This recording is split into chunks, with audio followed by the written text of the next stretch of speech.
An immigrant worker at a pickle factory is accidentally preserved for 100 years and wakes up in a modern-day Brooklyn. Hey, what's going on, everybody, and welcome back to Movie Files. Elliot back again with a new HBO Max movie review, and this time we're talking about American Pickle, starring Seth Rogen playing dual roles. Very excited to let you all know what I thought about this comedy drama, and if you should check it out on HBO Max in this non-spoiler review. Before we dive into it, as you all can see on the screen now, make sure you follow me on all my other social media accounts. That way you stay up to date with everything going on here at Movie Files. If you're new to the channel, subscribe, hit the notification bell so you don't miss any of my new content. Give this video a thumbs up, helps out the channel tremendously, but also really appreciate it. And last but not least, if and when you've seen American Pickle, let me know what you all thought about the performances. Did you have a good laugh? Did you get a good tear in? Let me know your pros and cons about this film in the comments below. So, American Pickle, saw the trailer, thought it looked interesting. You know, I am a Seth Rogen fan. Like, this dates back to a very, very long time ago, but from everything in his filmography, him as a producer, and just everything that he attaches himself to, I tend to like for the most part.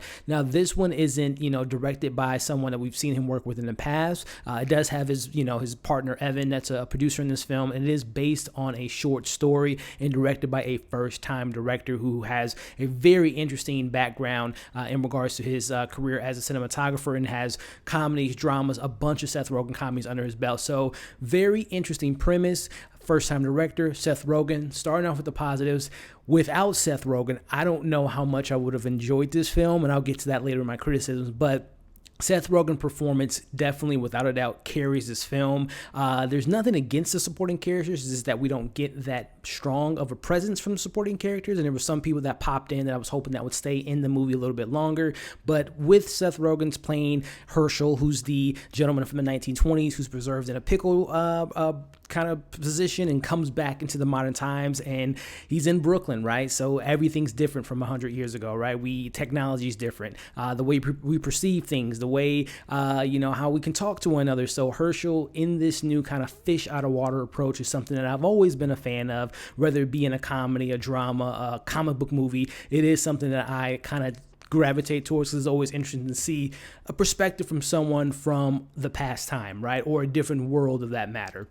But what I liked about this film in particular is the idea of, if you put yourself in this position, if I were to put myself in Ben's position, who is the modern day Seth Rogen, who has a app company, who really hasn't taken off the ground. He's lost his parents, so he really doesn't have that much family connection or friends connection. But if I were Ben in that position, and my great-great-great-grandfather came back and were to interact with one another in today's time, it would be a completely different type of scenario. So I like the kind of story approach and the beats here with taking the modern gentleman who might not have to work as hard to get certain things that he has. Like, I don't know how Ben had that nice apartment in Brooklyn. I know his parents gave him certain money at a certain point in the movie, but nevertheless, seeing someone from the olden times, how they're able to build a company, how they're able to put themselves out there, and they have to work for it, right? So I like the kind of the complexness of the kind of duality of those characters, and the kind of the story that we're kind of telling in regards to how past times might be able to work harder than certain this generation of how we kind of get handed things, how technology is definitely here as to help us out and kind of advance us from learning from our mistakes and growing things of our own. So I like that element there. But again, Seth Rogen playing Ben, playing Herschel, was really the shining moment as far as performances go.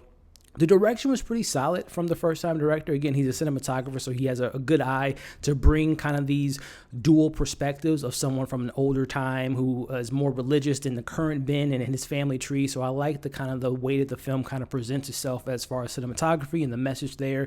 And when it comes to this being a comedy drama, I really enjoyed the drama aspect. This film has a lot more heart than I was expecting. The comedy, we'll talk a little bit about later, had some funny elements here and there. I felt more of the conversation to be funny versus kind of the outlandish stuff that we see Herschel, kind of how he built his business, how he interacts with Twitter, how he interacts with millennials. I found that stuff to be a little over the top and outlandish, but with that kind of being said, going into some of my criticisms, the comedy didn't work for me. This felt almost like an Olsen Twins Disney movie comedy. It was more of almost a family fun type of a film versus the maybe normal raunchy comedy that we're used to with Seth Rogen, which I appreciate. He can branch out and do different things, and he definitely did so in this film. But the comedy really didn't land for my sensibilities, but I did find myself liking the heart and the emotional and drama aspects. But Some other things with the criticism I had mentioned briefly, there's really no other supporting cast members. There's people that pop in and out of this film that really don't have a presence on screen, which is kind of unfortunate because there were some good actors that I find to be funny and to be good actors in general and would like to have seen them play a bigger role in the film. This is based on a short story. And it kind of feels that the way. This movie's an hour and 25 minutes, maybe, if that. And I felt like it took the idea of a short story and just tried to expand it way too much. And I don't find, and I haven't read the short story, by the way, so I can't speak to it too much. But I found like the beginning of the movie, the premise is really strong, and they just had to build from that. And whatever they built from that just didn't.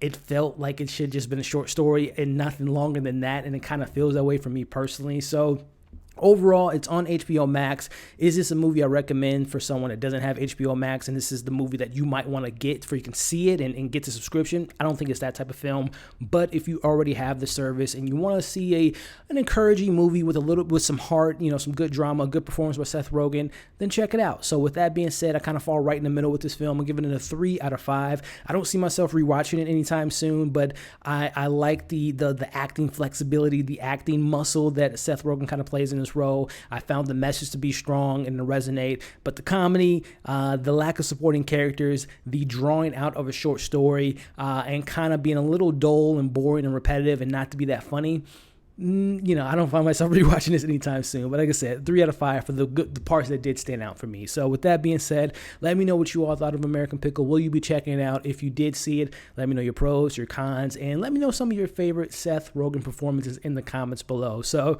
this is video 2 of 3 for the day. Earlier today, I did my Doom Patrol season finale. Later this evening, I'll have my Work It Netflix early review. And then, of course, this weekend, we got our Suicide Squad anniversary watch along and Perry Mason season finale review on Sunday. So make sure you hit that bell so you can stay up to date with my content. Give this video a thumbs up. Make sure you comment below. Hope you all are staying safe, and we'll see you on the next video.